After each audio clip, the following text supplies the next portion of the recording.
오늘 하루도 우리 하나님께서 우리에게 필요한 은혜, 또 하루치의 양식을 허락해 주시기를 간절히 축원합니다. 오늘 함께 보신 말씀을 중심으로 친구의 아픈 책망과 비겁한 침묵이라는 제목으로 잠시 말씀의 은혜를 나누겠습니다. 살다 보면 참 대답하기 곤란한 질문을 던질 때도 있고 또 받을 때도 있습니다. 그때마다 참 사소한 질문 같으면 그냥 얼버무리기도 하겠지만 중요한 질문은 참 대답하기가 참 이렇게 대답해도 또 저렇게 대답해도 어려울 때가 있죠. 저도 우리 아이들 어릴 때 아이의 입장에서 한번 생각해 보니까 저는 그런 질문을 한 번도 안 받아봐서 아니면 받았지만 잊어버려서 기억이 없어서 이제 부모로서 이제 사소하게 장난하려고 너 아빠가 좋아 엄마가 좋아 이런 얘기. 참 아이 입장에서 생각해 보면 참 두 존재의 어떤 이걸 평가를 어떻게 대답을 하느냐. 보통은 아이 때는 엄마가 좋죠. 예, 엄마가 또 이 자신을 더 잘 보살펴 주니까. 좌우간에 아이 때부터 우리 사람들은 수많은 곤란한 질문을 하기도 하고 또 받기도 하고, 우리 남편분들은 아내가 이렇게 말할 때 제일 당황스럽다. 자기 나 사랑해? 이런 질문을 참 대답하기 곤란하게 내가 좋아, 뭐가 좋아, 이런 식으로. 그럼 어떻게 대답하든지 간에 하여튼 참 걸려들죠. 좌우간에 이런 곤란한 질문을 주고받습니다. 어제 새벽에 우리 예수님이 성전의 책임을 맡은 성전에 대한 권한을 가지고 있는 이 자들, 성전에 대한 권한은 제사장 그룹이 갖고 있죠. 그중에 정점에 있는 대제사장이 모든 걸 총괄을 합니다. 그래서 그 당시에 이 대제사장 또 제사장과 관련된 이 모든 것이 얼마나 부패했는지를 우리가 잠시 살폈죠. 그런 이 대제사장의 관할인 성전에 들어가서 거기서 이루어지는 모든 그런 것들을 다 뒤집어 엎고 또 쫓아내시고 하는 그런 행동들은 일종의 선전포고입니다. 그러니 당연히 충돌할 수밖에 없죠. 그래서 그들은 예수를 이제 은밀히 제거할 모략을 꾸미게 됩니다. 사람이라는 게 참 그렇습니다. 나랑 내 권한을 침해한다. 이렇게 생각을 하면 그거를 조화를 이루거나 아니면 자신을 되돌아보거나 아니면 저 사람이 왜 저러나 이렇게 좀 균형 있게 생각을 하기보다는 일단은 내 이익이 침해가 당하니까 집단 이익이 발동을 하게 됩니다. 그리고 몇몇 양심 있는 사람들도 있긴 하겠지만 이 전체가 이끌어가다 보니까 요즘 의료 문제, 의사 문제 아마 모든 사람들이 다 같은 의견은 아니겠지만 이게 의사라고 하는 신분에서 생각해 보면 또 개인 개업하신 분들 말고 어떤 이 대학병원이나 이런 분들도 한번 생각해 보시면 이 집단의 어떤 이 의견이 모아지면 이 소수의 한두 명이나 이런 다른 의견들이 이렇게 소리를 내기가 어렵습니다. 그래서 함께 가게 되죠. 아마 대제사장들도 그렇고 제사장들도 어쨌든 다는 아니겠습니다만 이 집단 지성이 발동이 돼서 지성이라고 표현하긴 그렇습니다만 어떤 집단적인 어떤 그런 것들이 발동이 돼서 예수를 일단 제거해야 되겠다. 이렇게 결의가 되죠. 그에 앞서서 이제 먼저 여러 가지 흠을 내야 됩니다. 그냥 죽일 수는 없잖아요. 흠을 내야 되니까 먼저 2절을 한번 보시면 제일 먼저 이런 말을 하죠. 말하여 이르되 당신이 무슨 권위로 이런 일을 하는지 이 권위를 준 자가 누구인지 우리에게 말하라.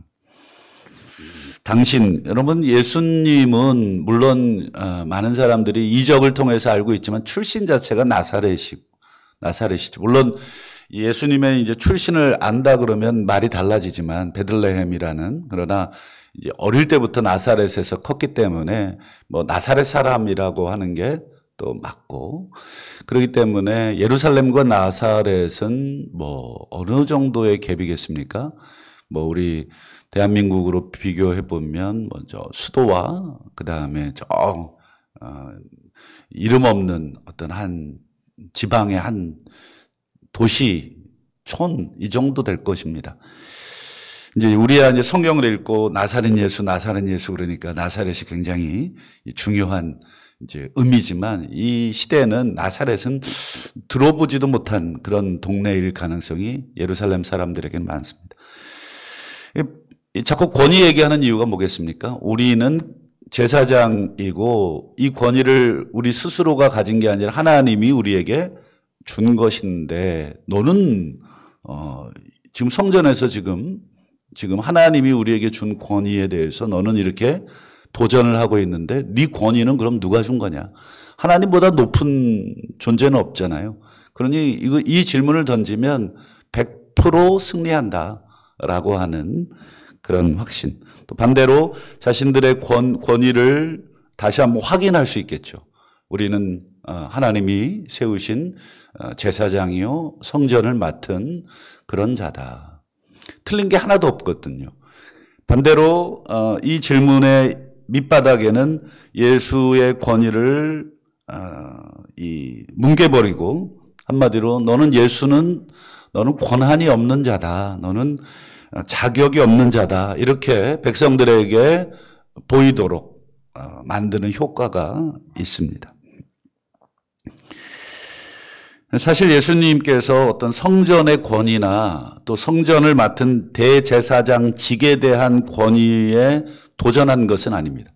성전 그리고 대제사장직입니다. 제가 대제사장들이라고 말씀드리지 않고 그 직에 대한 권위를, 하나님이 만드신 그 직에 대한 권위를 깎아 낮추려고 하시는 것은 전혀 아니었습니다.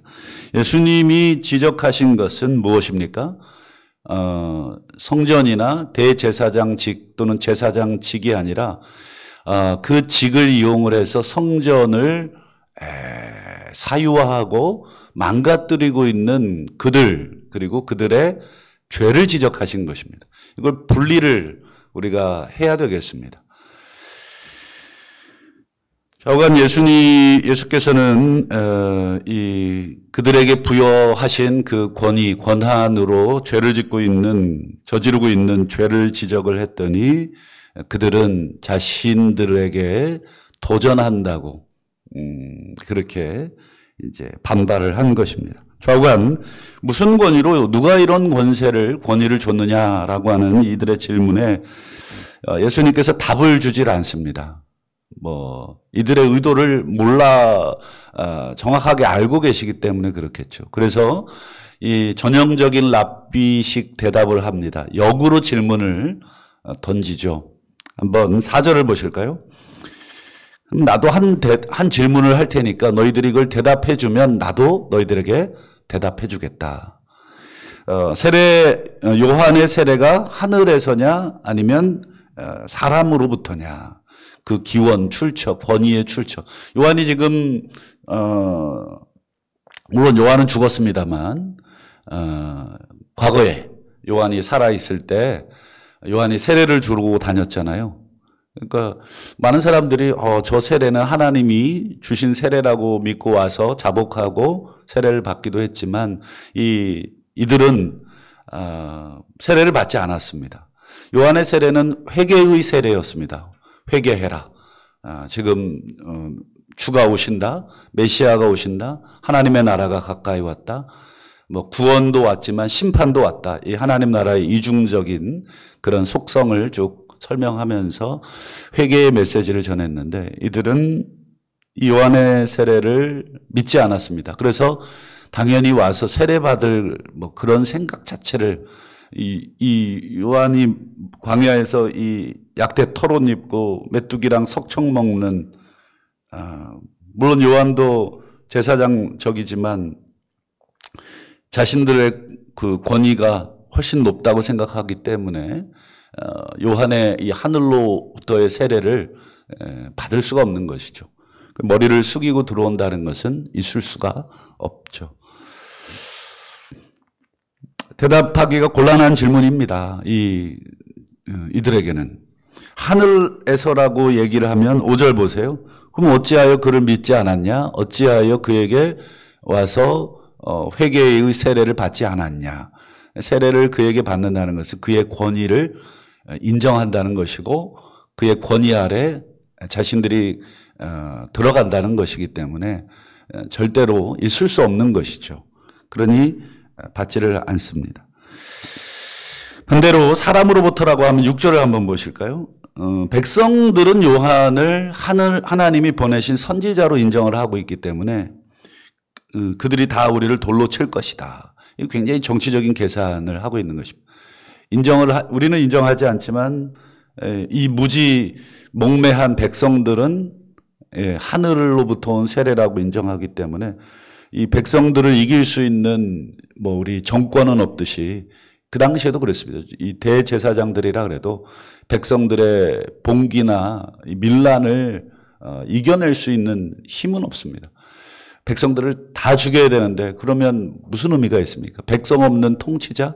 그거는 아무짝에 쓸모없는 거기 때문에 그래서 백성들의 어떤 민심을 고려해서 이 발언을 조심하는 거죠.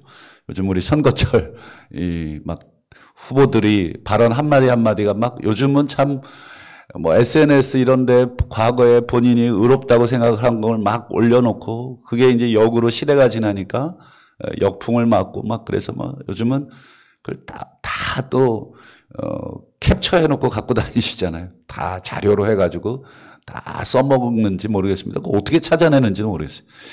우리 성도님들도 SNS 많이 하십니까? 하지 마십시오. 그 시간에 성경 읽으십시오. 저도 아무것도 안 합니다. 과거에 했는데 그거 하는 거 보니까 막 한두 시간은 그냥 가요. 왜냐하면 댓글 달아줘야죠. 좋아요 눌러줘야죠. 안부 물어야죠.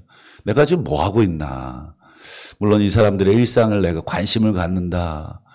내가 하나님의 말씀에도 관심을 안 갖고 있는데 내가 다른 사람의 일상에 다른 사람이 올리는 음식 찍어놓은 거에 맛있겠다, 가보고 싶다.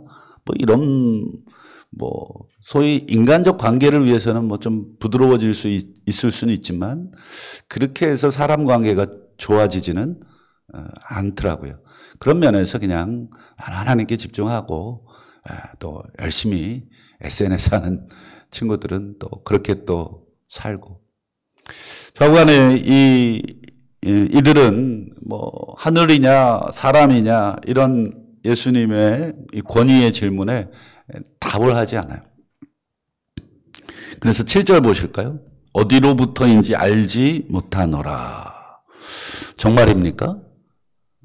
아빠가 좋아, 엄마가 좋아. 똑똑한 아이들은 둘 다 좋아. 둘 다 좋을 수가 있어. 누가 더 좋아? 1%라도 더 좋은 사람 있을 거 아니야. 그러면 보통은 몰라. 이렇게 대답을 하죠. 물론 아이의 마음속에는 답이 있겠지만 이렇게 대답하면 아빠가 곤란하고 저렇게 대답하면 엄마가 곤란하고 몰라. 알지만 몰라. 물론 아이들이야 귀여움으로 그냥 우리 사소한 아빠나 엄마의 그런 애교 있는 장난의 질문이지만 이 질문 자체는 굉장히 묵직한 질문이기에 모른다. 이거는 비겁한 거짓말이 되는 것이고 그들은 자신들에게 불리한 것은 단 한마디도 대답을 하지 않습니다. 불리하기 때문에 이것이 옳으냐 그르냐를 먼저 생각하지 않습니다.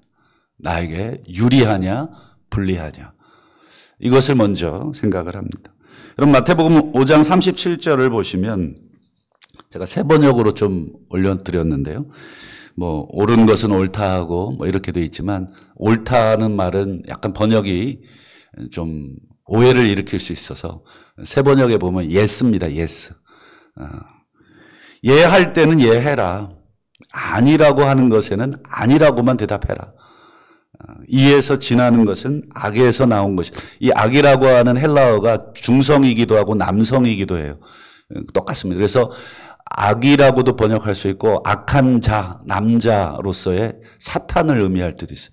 사탄이 너희들에게 그렇게 대답을 하라고 진하게 예, 아니요 이것보다 더 대답을 해라.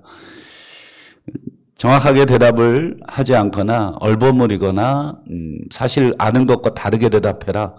너가 불리하다. 그러면 모른 척해라. 아니면 아닌 척해라. 사실 우리도 일상의 생활하다 보면 그냥 뭐 사소한 그런 일들도 많지만 때로는 진리 앞에서 그럴 때가 또 많이 있습니다. 예수님 말씀에 하면 제사장들 이 그룹들은 지금 소위 우리가 흔히 그렇게 말하죠. 뭔가 쉬웠다. 악에게 쉬운 거죠. 사탄에 의해서 지금 조정받고 있는지도 모르고 있는 것입니다.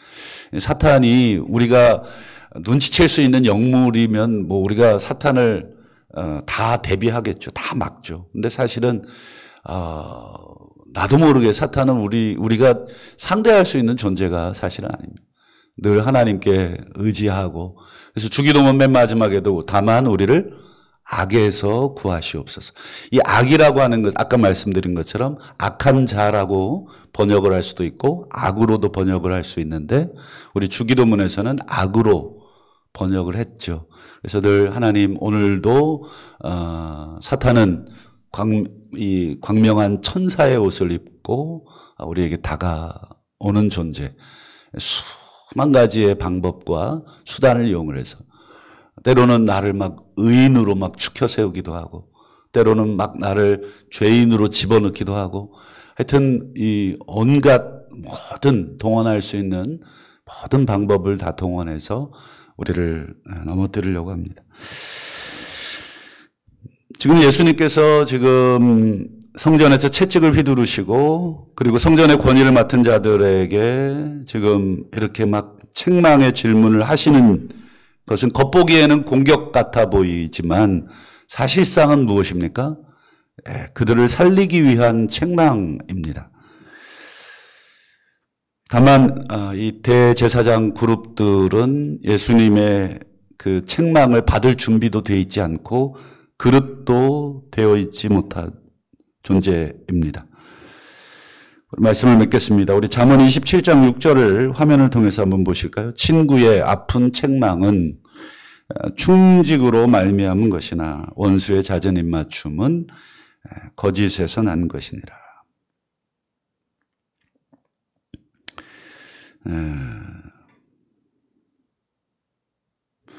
예수님께서 죄를 드러내실 때에는 우리를 죽이려고 드러내시는 게 아니라 살리시려고 드러내는 때가 많습니다. 죄가 드러나야 빛으로 나오기 때문에 그렇습니다. 죄를 드러내기 위해서는 누군가는 말을 해줘야 됩니다. 본인 스스로 깨닫고 나오면 제일 좋죠. 그러나 본인 스스로가 나올 수 없을 때는 누군가가 나올 수 있도록 도와주는데 사실은 말씀이 제일 좋습니다. 말씀이 거울이어서 우리를 비추어 주기 때문에. 그래서 여러분 말씀은 나를 읽는 거지 내가 말씀을 읽는 것이 아니다. 우리가 말씀을 펼 때에는 이것을 반사해서 내 모습을 보는 것이 말씀을 제대로 읽는 것입니다. 단순히 지식으로 이런 말 암송하고 그것은 전부 나를 들여다보기 위한 모든 행위들이지 내가 말씀을 보는 것이 아니죠. 그런 면에서 말씀을 통해서 우리의 죄를 드러냄을 받는다면 그건 하나님이 지금 엄청나게 나에게 은혜를 주시는 중이신데 반대로 말씀을 읽어도 이건 뭔지도 모르겠고 도무지 말씀을 읽어도 이건 나에게 비추는 게 아니라 자꾸 저 사람에게 이 말씀을 비추고 있고 그러면 이건 성령께서 하시는 역사가 아니라 악이 하는 역사일 가능성이 높죠. 그런 면에서 예수님이 자꾸 죄를 드러냅니다. 성전에서 지금 하고 있는 것이 죄라고 하는 것. 하나님이 이사야 56장 7절에 내 집은 만민이 기도하는 집이라고 하는 그 천명해 놓은 그 사용 목적을 지금 엉망으로 만들어 놓고 있는 것을 채찍으로 지적을 하고 있는데 자신들의 이익과 권위에 대한 도전으로 지금 제대로 비추어 보지 못하고 있는 모습. 좌우간 우리 예수님은 우리의 좋은 친구이시죠. 그래서 예수님이 우리를 책망할 때는 가슴 아프지만 충직해서 우리를 사랑해서 우리를 회복하시기 위해서 그렇게 하시는 것인 줄로 믿고 오늘 하루도 우리가 말씀의 채찍에 그리고 또 우리가 기도하는 중에 성령의 그런 아픈 책망이 들리시거든 아프지만 나를 살리시기 위한 수술인 줄로 믿고 오늘 하루도 그렇게 기도하시고 날마다 말씀에 또 성령의 음성에 귀를 기울이시는 저와 우리 모두가 되실 수 있기를 주님의 이름으로 축원합니다. 기도하겠습니다. 이 시간 우리 말씀에 우리 친구의 아픈 책망